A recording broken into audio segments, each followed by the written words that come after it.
Bayangkan jika Anda memiliki anak istimewa yang berbeda dari anak-anak yang lain ketika dia lahir.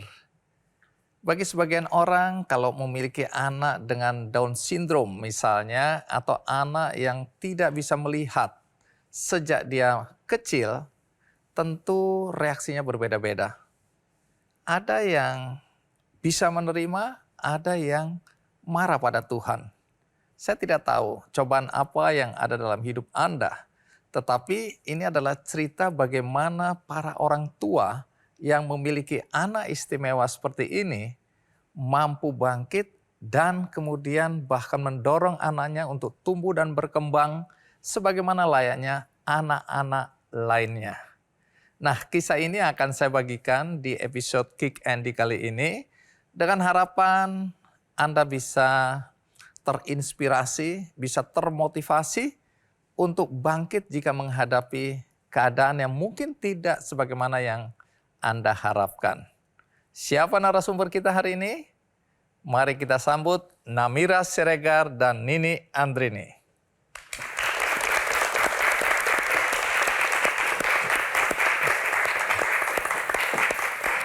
Namira, apa kabar Namira? Baik-baik semua. Bu Nini, terima kasih sudah hadir. Silakan duduk. Jadi Namira adalah anak istimewa yang lahir dengan Down syndrome. Down syndrome. Sejak awal apakah Ibu sudah tahu bahwa anak yang akan lahir memiliki keistimewaan seperti Namira? Kalau sejak awal nggak tahu ya, karena waktu saya hamil Namira itu tahun 97, tentunya fasilitas kedokteran juga belum secanggih sekarang. Jadi saya tidak tahu kalau anak yang ada dalam kandungan saya ini mempunyai kelainan gitu. Kelebihan kromosom boleh dibilang tepatnya gitu. Jadi waktu Namira lahir itu juga saya masih belum tahu kalau Namira itu Down syndrome, karena dokter spesialis anak di mana Namira dilahirkan itu tidak menginfokan bahwa Namira ini ada kelainan atau Down syndrome. Saya baru tahu itu setelah pulang, kemudian saya imunisasi dia ke tempat dokter spesialis di mana kakak-kakaknya sebelumnya sudah di situ, baru di situ dokter mengatakan kecurigaannya tentang Namira yang Down syndrome. Dan waktu itu saya disarankan untuk cek kromosom. Tapi seperti pada umumnya saya menolak itu. Karena? Saya menolak kalau anak saya itu Down syndrome, anak saya punya kelainan. Tidak gitu. bisa menerima. Tidak bisa menerima, saya denial. Kemudian saya juga ketika dokter menjelaskan, saya compare ke kakaknya gitu kan. Sampai akhirnya saya balik lagi untuk second opinion ke tempat di mana Namira lahir, ke dokter spesialis yang di situ. Dan dokter di situ juga tidak mengatakan apa-apa tentang kondisi Namira yang Down syndrome. Jadi saya cuma tanya, anak saya sehat dok? Sehat ibu, anaknya sehat, jantung baik, ini baik udah. Jadi saya masih membawa harapan anak saya memang baik-baik saja gitu. Sampai akhirnya ketika imunisasi berikutnya saya datang kembali ke situ, saya tanyakan, akhirnya saya terus terang sama dokter itu bahwa ada dokter yang mencurigai bahwa Namira ini kemungkinan Down syndrome gitu. Dan dianjurkan untuk cek kromosom. Kemudian dokter itu mengatakan, ibu untuk apa cek kromosom kalau hanya untuk memastikan anak ibu Down syndrome. Kalaupun anak ibu Down syndrome nantinya toh akan berjalan dengan waktunya tuh kelihatan anak ibu Down syndrome. Kecuali kalau anak ibu didiagnosa jantung atau kelainan jantung atau apa, kemudian ibu cek itu bisa diobati bu. Tapi kalau Down syndrome mohon maaf sampai anak ibu nggak ada pun itu tidak akan bisa disembuhkan, nggak ada obatnya. Jadi dokter itu kemudian menyarankan saya untuk membilangkan saya untuk ibu sebaiknya, mungkin dokter itu sebenarnya udah tahu kondisinya Mira. Jadi saat itu dokter hanya mengatakan kepada saya sebaiknya ibu sekarang siapkan mental ibu, menerima dia, bilang ke keluarga, suami, anak-anak, keluarga terdekat tentang kondisi Down syndrome ini, tentang Namira. Dan kemudian kita sama-sama bu meminimalkan kekurangannya, memaksimalkan kelebihannya. Saya kasih obat saya kasih vitamin-vitamin untuk pertumbuhan otaknya seperti itu. Jadi dia tidak menyarankan untuk cek kromosom pada saat itu karena memang pada saat itu tahun 97 masih termasuk jarang, masih baru itu dan masih lumayan mahal biayanya. Baik, jadi menurut dokter udah nggak perlu lagi Nggak karena toh perlu. kalau akhirnya ketahuan bahwa Down syndrome Mm-mm. nggak bisa bikin apa-apa. Nggak bisa. Ya, Jadi sementara uang mungkin sudah terlanjur keluar iya, banyak untuk itu ya. betul. Jadi dia lebih menyarankan saya untuk accepted gitu, Oke, menerima menerima. kondisi Namira bahwa ini adalah satu anugerah yang Tuhan titipkan kepada saya yang harus dijaga. Berapa lama Ibu masih denial atau masih menolak atau tidak bisa menerima bahwa Namira, anak yang dilahirkan ini Down syndrome? Sampai berapa lama itu? Ada sekitar 1 bulan gitu, saya Oh, nggak 1 bisa. bulan. Iya, saya rasanya menolak gitu kan. Apalagi kayaknya suami saya juga cenderung nggak apa-apa kok, anaknya nggak apa-apa kok gitu. Jadi belum ada tanda-tanda hari itu ya? Waktu itu belum, Selama satu. tapi lama-lama ketika saya menyusui dia, ASI dia gitu kan, saya lihat dari samping gitu kan, memang ada ciri-cirinya kan kalau anak Down syndrome Apa itu kan. ciri-ciri yang mungkin bisa dibagikan di sini? Matanya itu kayak mongoloid gitu kan, kayak naik ke atas, terus hidungnya itu apa ya, tulang ininya tuh nggak ada, terus kupingnya juga dia lebih kecil gitu. Ciri-ciri anak Down syndrome itu. Terus untuk apa, jari kaki itu makanya mereka dibilang foot sandal, antara jempol kaki sama telunjuk itu jaraknya agak jauh. Makanya mereka dibilang foot sandal. Oh, Gitu. oke. Jadi itu ciri-ciri yang saya Ada lihat. kerenggangan ya? Ada kerenggangan, itu ciri-ciri yang saya lihat sampai akhirnya saya cuma berkata sama diri saya, kalau saya mau terus terpuruk, anak saya besok mau jadi apa? Oke. Saya sudah waktunya saya harus menerima titipan ini dengan baik, karena ini saya punya kewajiban untuk membesarkan dia. Dan saat itu saya mulai menerima keadaannya Namira, kondisinya Mira, dan saya saat itu saya hanya bertekad akan menjadikan anak ini seorang anak yang mandiri dalam segala hal. Jadi Namira anak keberapa? Anak Ketiga. Jadi ada 2 kakak. Iya, Kakaknya laki perempuan? 1 laki, 1 perempuan. 1 laki, 1 perempuan. Namira sendiri tahu Namira Down syndrome? Tahu Om, Tahu sejak kapan? dari umur 15 tahun. 15 tahun udah menyadari bahwa Namira Down syndrome. Iya, Apakah ada perlakuan yang berbeda dari teman-teman ketika mereka melihat kondisi Namira seperti ini? beda. Pernah dibully gitu? Pernah dibully. Aku yang waktu di sekolah, di TK kan kayak ngomong kayak sendiri. Ih, mana? Kan aku di pojok tuh, di sekolah, di TK gitu kan. Iya. Ada orang yang lihat saya mungkin kayak, oh you know ini crazy. Oke. Ini crazy. Wah, aku dianggap kayak gitu. Dibilang Sama orang gila itu. gitu Iya, ya. dianggap crazy. Karena apa? Karena Namira Suka hayalan sendiri Om. suka ngobrol sendiri Iya. gitu? Nggak bisa dikontrol. Oke. Terus teman-teman jadi bingung ya? Iya. Artinya mungkin teman-teman karena tidak tahu juga Iya, mereka masih iya, kecil pada itu ya. waktu itu saat itu masih TK kan, karena kan memang kemampuan anak-anak ini kan untuk fokus itu tidak lebih mungkin dari 3,5 jam itu udah sangat bagus untuk seorang anak Down syndrome fokus. Karena waktu itu saya juga sesuai dengan saran dari psikolog, saya masukkan dia di sekolah umum saat itu. Oke. Nah kemudian dia kan habis itu main sendiri atau dia ngomong sendiri, entah apa yang ada di dalam otaknya, hayalannya sampai sekarang pun masih kadang gitu dia entah atau apa yang di dalam hayalannya tiba-tiba dia drama sendiri gitu kan. Kadang suka saya tanya, Kadang-kadang kalau "Dek ngapain misalnya- Dek?" Dia langsung diem. Iya. Gitu. Kayak Kadang-kadang kalau apa? bunda abang saya yang mancing. Udah cut. Aku diem. Gitu. Aku di kamar Heeh, mbak saya gitu kan. heeh. Temen saya lah. Aku lagi bersihin baju nih. Udah cut. Ambil sesuatu yang abang ambil. Aku Jadi diam dia aja. lagi ngomong sendiri, abangnya Iya. masuk terus bilang udah cut dia bilang Iya. gitu. Ya itu jadi kemudian teman-teman TK-nya itu kan melihat itu satu keanehan ya, kemudian dia dikatain gila, Namira gila gitu sampai akhirnya Sampai akhirnya aku nggak sekolah di nggak situ. mau sekolah. Gitu. Karena dia paham kalau dia dikatakan gila itu dia paham. Aku kan Paham nggak ya. gila. Dia. Jadi merasa tersakiti lah ya. Kemudian nggak mau sekolah lagi.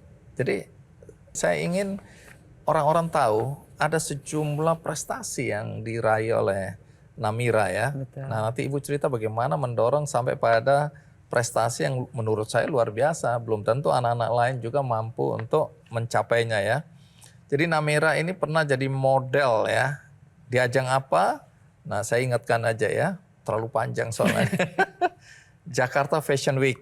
Pernah ya tahun 2018, 2019. Terus jadi model dari Elshe Skincare.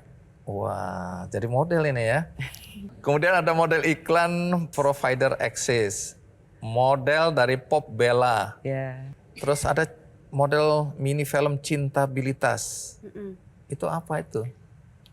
Cintabilitas itu dari peragam yang kayak kuli, jaksa, ada yang kayak tangannya yang di Jadi film itu mengajak orang untuk lebih mencintai Tai orang-orang teman-teman disabilitas, teman-teman penyandang disabilitas.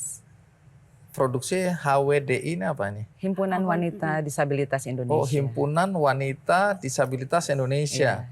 Dan kebetulan Namira menjadi salah satu Dewan Pengurus HWDI Pusat. Dewan Pengurus Himpunan Wanita dengan Disabilitas ya. Tuhan itu maha adil. Aku nggak yang namanya cacian orang lain di luar sana. Nggak peduli, no comment. Aku anggap ini bukan air mata yang aku keluarin, Air mata bahagia. tapi ya. aku bahagia. Tapi aku percaya Menjadi seorang Down syndrome. jadi seorang Down syndrome.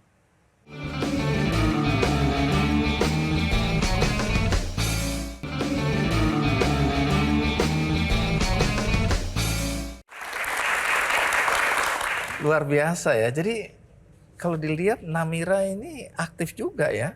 Di organisasi, dalam kegiatan, model, dan dengar-dengar menari juga. Iya. betul. Menari apa ini? Ada yang K-pop Kontemporer juga. itu berarti ya? Iya, K-pop. K-pop juga. K-pop, oke. Nah, terus juga pernah tampil di beberapa events ini, ya di Singapura. Iya. Itu juga ya? Iya. Ngapain di Singapura? Mewakili kayak World Theaters Disabilities Asian Youth Theater Festival. Oke. Dia bersama jadi ada satu komunitas tari namanya G-Star. Itu terdiri dari anak-anak Down syndrome. Oke, Di bawah Gigi Art of Dance. Jadi mereka udah banyak perform kemana-mana bersama dan Namira. Namira juga ikut menjadi Iya, bagian ya. Itu menjadi bagiannya dari Tampil situ. di Singapura. Tampil menari. di Singapura menari. Wow. 2018 di Asian Youth Theater Festival. Terus tahun 2019 Unconditional saya lupa unconditional apa dan yang waktu itu 2019 itu dihadiri oleh Presiden Singapura. Oke. Keren. Nah, pernah tampil di TEDx juga ya, di UI ya, 15 menit. Tanpa teks, menjelaskan tentang Down syndrome. Iya. Jadi, Perjalanan hidup saya kayak menceritakan pengalaman hidup. iya. Oke, menarik sekali. Kalau dilihat dari sini, Bu, tentu yang jadi pertanyaan bagaimana Ibu mendorong agar Namira itu bisa seperti sekarang. Supaya mungkin para orang tua yang selama ini kecil hati, bahkan merasa malu ya Bu ya, Iya, masih ada. Masih banyak. Ya masih banyak yang malu karena menganggap ini kutukan lah, Iya. menganggap dia nggak tahu Aib lah. keluarga. Ya aib keluarga lah, disembunyikan, disimpan, tidak didorong, tidak diajak Perkenalkan. untuk bersosialisasi ya. Itu banyak kejadian seperti itu ya, Namira ya. Dalam kehidupan teman-teman Namira yang seperti ini banyak. Ada. Oke. Ada Om. Baik, tapi Namira berbeda. Mudah-mudahan yang lain juga. Tapi apa yang Ibu lakukan? Sebenarnya yang saya lakukan mungkin sama pada orang tua pada umumnya ya. Saya balik lagi saya tadi bilang saya tidak pernah memperlakukan dia berbeda. Oke. Saya anggap dia sama dengan kakak-kakaknya dan saya mendidik dia sama seperti saya mendidik kakak-kakaknya gitu. Namun saya juga menyadari keterbatasan dia sebagai seorang disabilitas intelektual yang memang di sini adalah kekurangannya di IQ-nya gitu. Jadi saya di sini tidak memaksakan dia untuk dari sisi akademis, tetapi saya tetap sekolahkan dia untuk dia bisa membaca, menulis seperti itu dan untuk pergaulannya juga. Sebetulnya bakat Namira itu yang pertama melihat adalah gurunya di sekolah waktu itu. Waktu itu tingkat berapa? Waktu itu dia SD kelas 6, SD kelas 6 gitu. Gurunya dia sering kalau istirahat tuh nari-nari di tengah lapang gitu, terus gurunya ngerekam. Lagi iseng aja. lagi iseng. Terus gurunya ngerekam, dikirim ke saya gitu kan. Terus Bun, lihat nih Bun anaknya gitu kan. Seperti pada umumnya sebelumnya saya selalu mencari di mana bakatnya dia. Saya sempat sekolahkan dia di musik, piano. Saya sempat juga masukkan dia sebagai atlet karena biasanya anak Down syndrome kan juga di musik, di atletik gitu ya. Sempat juga juara dapat perunggu untuk lari dan dapat perak untuk tolak peluru gitu. Tapi kondisi dia juga dengan kondisi yang waktu itu pneumonia, paru-parunya tidak memungkinkan dia untuk jadi atlet gitu, olahraga. Jadi lari ke seni. Namira sekarang usianya berapa? 26 tahun Om. 26 tahun. Kalau Namira sendiri merasa sebagai penyandang atau anak dengan Down syndrome itu apa tantangan terberat yang harus dilalui oleh Namira? Gak percaya kenapa saya seperti ini gitu. Mungkin Tuhan ada yang lain, mungkin dari sisi lain aku gitu. Malu, aku juga malu seperti keadaan ini gitu. Saya hampir down, tapi pun tak kenal down gitu kan. Aku kayak merasa kayak takut kenapa aku kayak gini gitu. Iya. Lalu aku bertanya, aku nanya ke orang tua saya, pun kok aku kayak gini? Kenapa aku kayak gini? I know I prove you prove. Tuhan yang memberikan segala yang aku punya. Tapi aku syukuri. Syukuri ya. Aku syukuri dengan apa adanya diriku. Tapi banyak orang yang sama seperti saya. Mereka jadi panutan saya. Di luar sana, mikir saya seperti ini karena bunda yang cara didik saya sangat keras. Tapi saya tidak pernah melawan. Tapi saya hanya menjadi diriku sendiri yang menerima diriku yang apa adanya. Aku nggak seperfect apapun. Tapi Tuhan memberikan aku seperti ini. Gitu. Tuhan itu maha adil. Aku nggak butuh yang namanya cacian orang lain di luar sana. Nggak peduli. No comment. Aku anggap ini bukan air mata yang aku keluarin. Mata bahagia. Tapi ya? aku bahagia. Tapi aku percaya. Menjadi seorang Down syndrome. Jadi seorang Down syndrome. Jadi Namira sekarang sudah ikhlas, sudah menerima dan ingin menjadi seseorang yang menginspirasi orang lain ya. Iya Om, benar. Nah, Namira, ini mungkin banyak teman-teman disabilitas yang ada di luar sana yang nonton, bukan di studio nih. Terus ada teman-teman yang Down syndrome juga. Nah, mungkin Namira bisa kasih sesuatu ya untuk memberikan semangat bagi teman-teman. Terima kasih buat adik-adik yang di luar sana udah diinspirasi kakak. Kakak nggak akan mudah menyerah apapun usaha kalian. Tapi lihatlah suatu saat nanti ketika kalian dewasa seperti kakak yakin kalian bisa. Dan patahkan stigma yang ada. Jangan pernah malu, tapi usahakan kita banyakkan dikenal dan dikenal masyarakat. Nah, tentu Ibu sekarang, Ibu, karena banyak orang tua yang tidak siap tadi ya, yang sampai hari ini mungkin masih merasa malu, merasa dikutuk, macam-macam lah perasaan negatif. Nah, tapi itu kan yang menjadi korban anaknya ketika dia tidak berusaha, tidak membuat anaknya sendiri bangkit. Nah, bisakah Ibu sampaikan sesuatu buat para orang tua? Mungkin untuk para orang tua di luar sana yang punya anak Down syndrome, jangan pernah malu ketika kita mempunyai anak Down syndrome atau apapun disabilitasnya. Karena kita tidak pernah tahu rencana Tuhan yang terindah untuk anak-anak kita. Apa yang ketika kita dipilih Allah untuk dititipi anak spesial, pasti ada rencana Tuhan yang indah untuk anak-anak kita. Jadi teruslah semangat membersamai mereka, jangan malu, antarkan mereka setinggi-tingginya mereka menggapai mimpi, patahkan stigma yang ada, terus semangat maju untuk anak-anak disabilitas. Baik, terima kasih Namira, terima kasih Bu Nini ya sudah memberikan inspirasi bagi siapapun yang menonton acara ini. Saya juga merasa terinspirasi ya. Baik, habis ini kita akan menyaksikan performance dari Namira dengan dance-nya tadi ya.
Baik, terima kasih Namira. Namira bisa kembali ke bangku lagi ya, ke sini.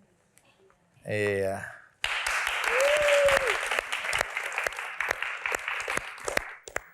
Ada beberapa yang tanya ke saya, kamu mau bisa lihat nggak? Terus kalau mau nanti saya mau menjadi pendonor kornea untuk kamu gitu.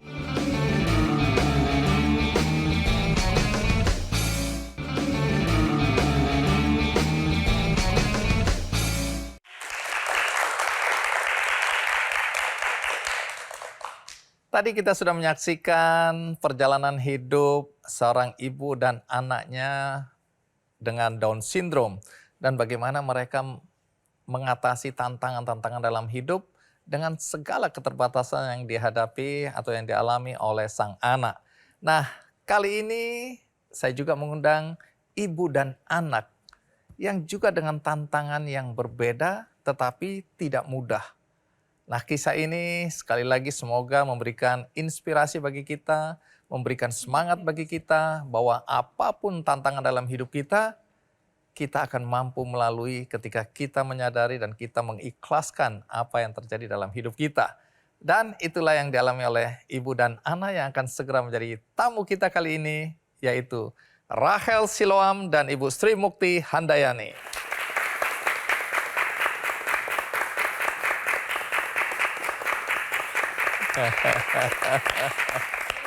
Baik, Rachel, apa kabar? Salaman.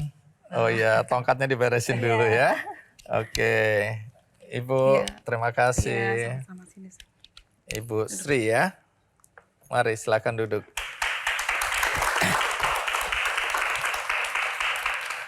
Kalau menyimak tadi perjalanan yang pendek dari awal sampai bisa duduk sini, nah Rachel pakai tongkat. Iya.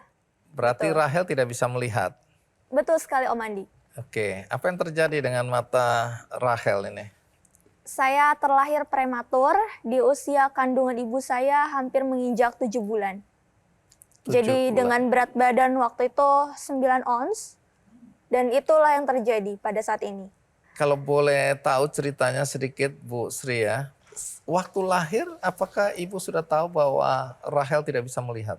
Belum, karena waktu lahir kita sebelum pulang ke rumah kan dicek semua ya. Iya. Sampai ke mata itu ada kontak cahaya, jadi dinyatakan aman. 3 bulan udah besar, agak mendingan, agak mulai bisa ini kan kontak itu. Dia suka cari-cari gitu. Nah, kalau dipanggil atau ada suara. Nah 4 bulan yang lebih pastinya 4 bulan. 4 bulan kalau dipanggil, Rachel. Suara-suara kanan, misalnya dia ke kiri ngeliat-liat gitu. Jadi nggak balance. Sehingga kita ke rumah sakit kembali. Ini kenapa gitu. Terus ya sepertinya tidak bisa gitu. Cuma ibu merasa kenapa kok nggak dikasih tahu gitu. Sedangkan waktu itu statementnya bilang seperti ini. Kenapa ibu ini udah telat? Itu yang bikin. Kenapa kan saya nggak tahu gitu kan. Harusnya dari pihak rumah sakit, misalnya dari dokternya itu beritahu gitu. Ini standarnya untuk pemeriksaan ini seperti apa gitu. Jadi sekarang Rachel tidak bisa melihat sama sekali. Iya, total. Iya. Cahaya Hanya sedikit pun cahaya, tidak.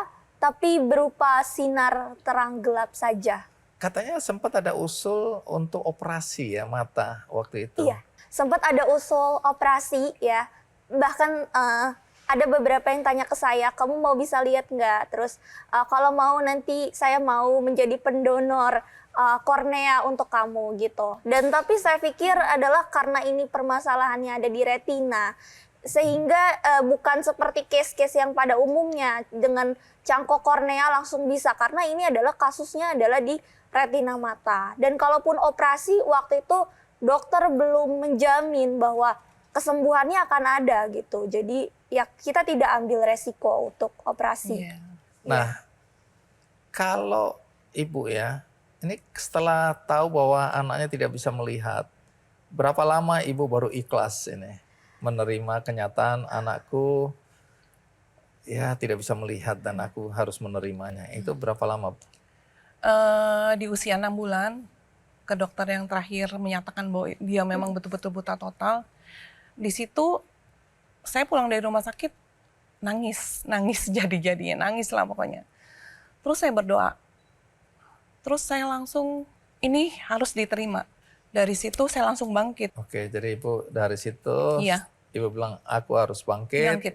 Aku harus berbuat sesuatu untuk Rachel ya. Berusaha untuk langsung di planning nih untuk ke depan ini harus seperti apa. Nah, harus apa yang ibu diambil lakukan untuk mempersiapkan Rachel supaya bisa seperti yang sekarang kita lihat ini? Kebetulan saya tuh orang di sekolah, zaman sekolah dulu saya pemalu. Pemalunya luar biasa, jarang bicara sama orang, nggak bisa beginilah ya pokoknya. Tapi saya nggak mau anak saya seperti ini gitu kan. Gimana caranya? Saya menunggu dulu sampai dia mulai umurnya bisa diajak kerjasama lah, istilahnya komunikasi. Ternyata pas di usia dia balita, itu komunikasi nggak bisa dua arah. Ternyata mungkin dia ada sedikit autis mungkin. Tapi saya nggak ngerti kalau ini anak autis. Cuma kalau ditanya A gitu jawabnya B gitu. Kadang-kadang nyambung, kadang-kadang nggak nyambung gitu. Nah terus saat itu saya merasa ini anak harus terapi atau seperti apa. Cuma saya nggak tahu. Saya tidak tahu terapi itu harus seperti apa, nggak tahu. Cuma kalau saya tanya kenapa berbeda jawabnya. Nah saya mulai tuh mengajarkan dia untuk, misalnya ini loh nak, mama mau cerita taman bunga ya, ini taman bunga warna ini gitu, ada bunga warna merah. Terus dikasih tahu, iya taman bunga seperti apa suasananya. Kemudian ayo ceritakan lagi, mama tadi kesini loh, tadi mama cerita apa. Itu jawabannya nggak sama. Misalnya kita cerita taman bunga, dia ceritanya pasar gitu. Nah nggak nyambung kan, tapi saya ulang lagi, ini loh bukan, tadi mama ngomong ini. Ada bunga warnanya merah, bagus loh, nah ini seperti ini bunga, dia pegang, oh ini ada taman bunga. Seperti halnya kalau kita pergi ke taman nih, dikasih tahu ini loh, ini ada bunga, ada daun, ada ini, dikasih tahu. Kemudian lambat laun pelan-pelan bisa dia bisa cerita lagi walaupun ada sedikit-sedikit berbeda gitu.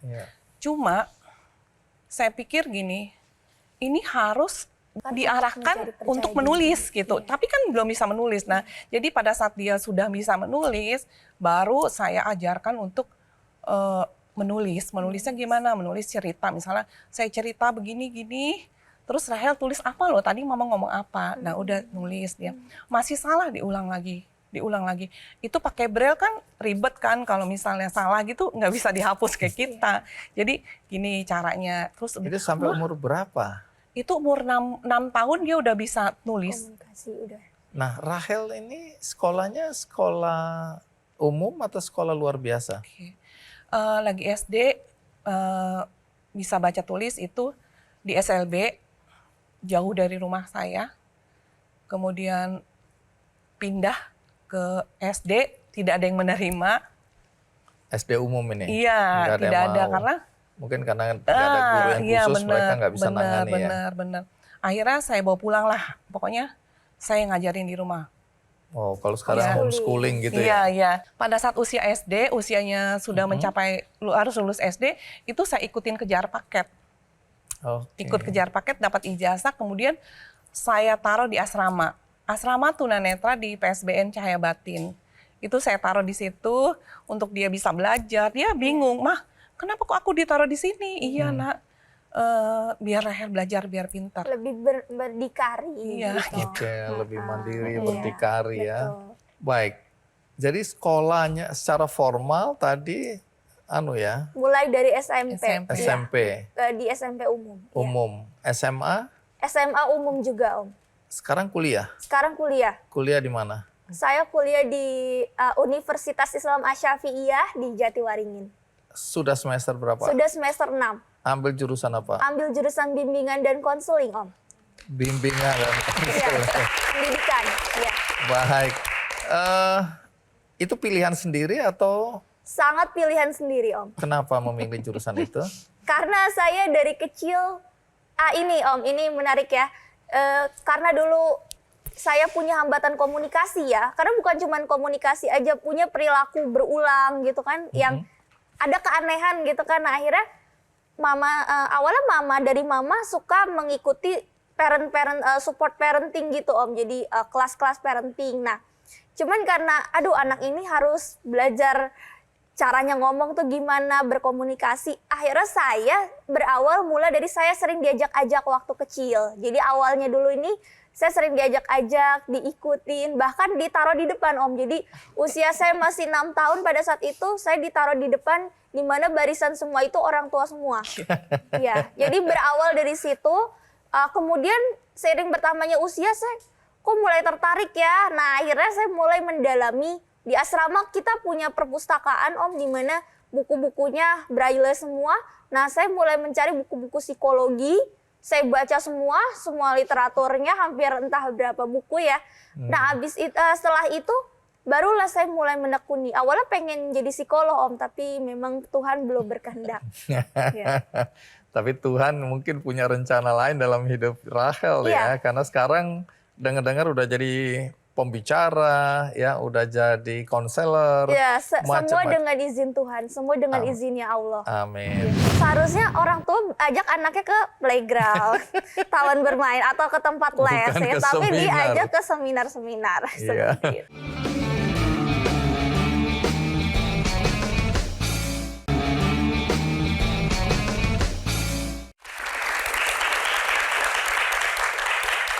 Rahel, ini kan tadi ikut mama seminar sejak kecil ya. Iya Om, betul. Saya membayangkan kalau saya jadi pembicara, terus kemudian saya lihat ada anak kecil Iya, ikut iya, ibunya. iya. Mungkin saya bingung ya, Iya. ini kenapa ibu ini ngajak anak-anaknya ke acara orang dewasa. Iya, itu. Tapi ternyata Iya. ada manfaatnya Ada ya. manfaatnya. Kamu juga Iya. mengikuti ya, bisa mengikuti ya. Betul sekali Om.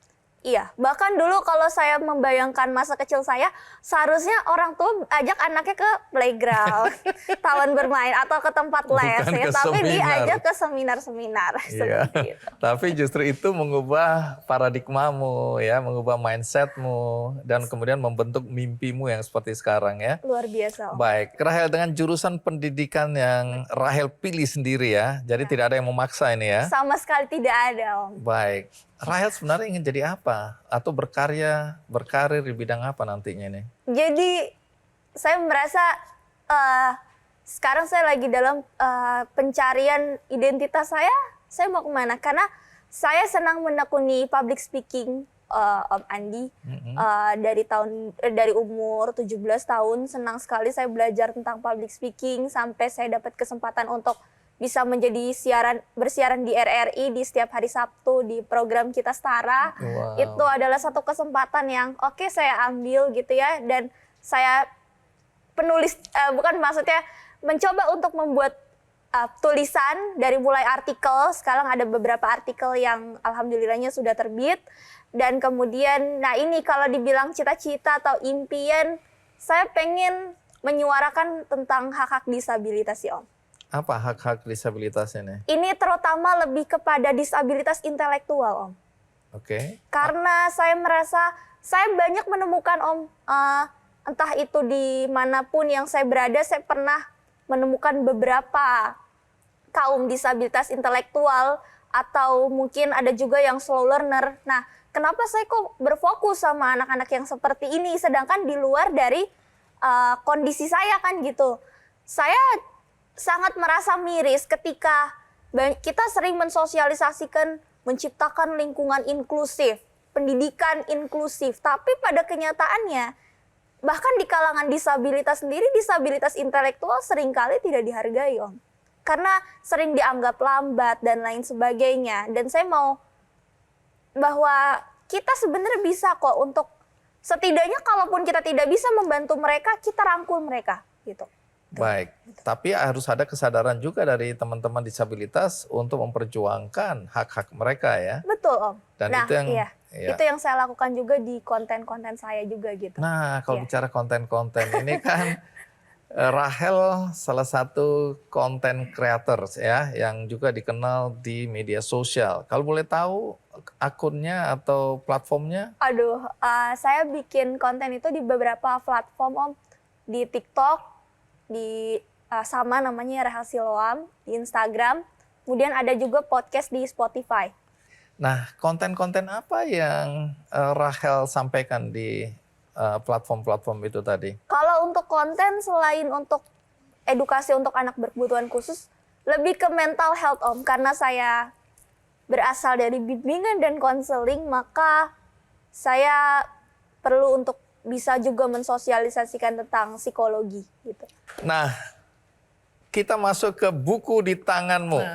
Judulnya Keajaiban Itu Ada Pada Ibu. Wih, Ya. boleh lihat nggak? Boleh, ini spesial buat Om Andi. Ya. Keren, terima kasih. Keajaiban itu ada pada ibu. Ya. Terus ada tagline-nya panduan orang tua, guru dan pendamping Pendamping. dalam membimbing anak kebutuhan khusus. Jadi Bisa untuk siapapun sebetulnya. bisa untuk Iya. siapapun juga, tapi lebih spesifik. Sasarannya, ya. iya. Oke, apa yang kamu ceritakan di buku ini ya? Lagi-lagi orang yang di sebelah kanan saya. Om. Tepuk tangan orang yang di sebelah kanannya. Baik, Iya. ringkasannya apa yang kamu ceritakan di sini? Ini buku awalnya saya tulis perjalanan bagaimana mama, perjuangan mama sampai di kondisi saat ini seperti sekarang. Mungkin Ibu bisa sampaikan sesuatu kepada ibu-ibu yang lain ya. Saya ingin atau kepada semua orang tua lah tentang bagaimana bisa ikhlas menerima dan dengan perjuangan tadi ya. Mendorong anaknya ikut seminar itu nggak gampang, Bu. Kalau saya sih nggak kepikir itu ya. Nah, apa yang bisa Ibu sampaikan kepada para orang tua? Buat para orang tua disabilitas, yang pertama itu harus ada penerimaan dulu. Nerima, ikhlas, dengan ikhlas. Kemudian jangan lama-lama mikirin, harus move on cepet. Langsung mengambil langkah-langkah untuk bagaimana caranya anak kita supaya menjadi berdaya gitu. Bermanfaat, gitu aja. Harus move on, jangan Harus lama-lama. Iya, jangan Bersedih lama-lama. boleh, Boleh, tapi jangan lama-lama. benar, jangan lama-lama. Baik, Harus bergerak. harus terus bergerak Iya. ya. Nah, kalau Rahel sampaikan apakah itu kepada orang tua, Iya. masyarakat, kepada teman-teman sesama disabilitas, terserah Rahel mau sampaikan apa untuk memberikan semangat bagi mereka semua. Mungkin saya pertama menyampaikan dulu kepada teman-teman kita yang disabilitas bahwa cari keunikan kamu apa, kelebihan kamu apa. Mungkin kalau misalnya tadi, iya saya harus mandiri itu benar sekali. Tapi yang namanya hidup kadang-kadang kita juga makhluk sosial ya. Kita harus juga menghargai bahwa akan banyak juga orang-orang yang mau berbuat baik. Atau mungkin ada beberapa orang yang punya banyak sekali keterbatasan sehingga mungkin sulit untuk bisa berdikari 100%. Tapi yang penting adalah oke, sekarang apa yang kamu bisa. Jadi jangan fokus ke, ya aku masih belum bisa ini, ya masih ketinggalan gitu. Jangan fokus ke itunya, tapi fokus ke, oke saya nggak apa-apa, ini kekurangan saya, ini keterbatasan saya, tapi kelebihan saya apa, itu. Dan buat orang tua, penerimaan itu penting, tapi jangan pasrah, Om. Oke, Iya. penerimaan penting, Tapi tapi jangan pasrah. Iya. Artinya? Penerimaan itu, oke, menerima kekurangan kelebihan anak, ini anakku, dan tapi what next? Untuk anak ini apa? Kalau pasrah kan ya udah nggak apa-apa lah, udah nggak apa-apa gitu ya. Tidak berbuat apa-apa. Beda Om, iya. Oke, terus bagi masyarakat? Ya bagi masyarakat tadi ya, lingkungan inklusif bukan hanya perkataan Om, tapi harus juga dibuktikan realisasinya seperti apa untuk kita. Baik. Iya. Terima kasih Rahel, terima kasih Bu Sri Muti ya. Dan ini ujung dari perbincangan kita. Saya harapkan akan memberikan banyak inspirasi buat siapapun yang menonton acara ini. Dan bagi Anda tadi yang tidak menonton dari awal, Anda bisa menonton tayangan ulangnya di metrotvnews.com. Ada juga cuplikannya di channel YouTube Kick Andy Show. Dan bagi Anda yang ingin berbuat baik, ada kesempatan untuk berbuat baik melalui benihbaik.com.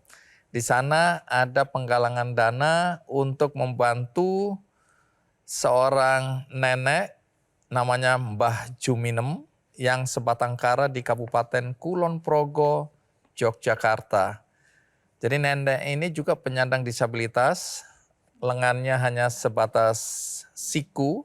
Sehari-harinya dia mencari nafkah dengan menjual sapu buatannya sendiri, berkeliling desa, tetapi karena usianya dan belakangan ada penyakit jantung, dia tidak bisa lagi mencari daun-daun kelapa yang jatuh dan tidak bisa membuat sapu dengan baik dan berkeliling desa, maka dia mengimpikan punya satu kios kecil untuk bisa berdagang, dan untuk itu dibutuhkan dukungan dari kita semua.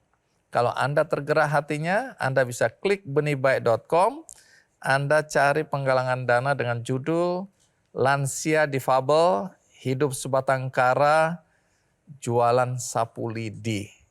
Nah, Anda bisa beramai-ramai membantu agar Mbah Juminem bisa memiliki kios dan tidak harus berjalan keliling untuk menjual sapu lidi yang satu ikatnya Rp5.000. Akhirnya semoga episode kali ini menginspirasi kita semua. Sampai jumpa.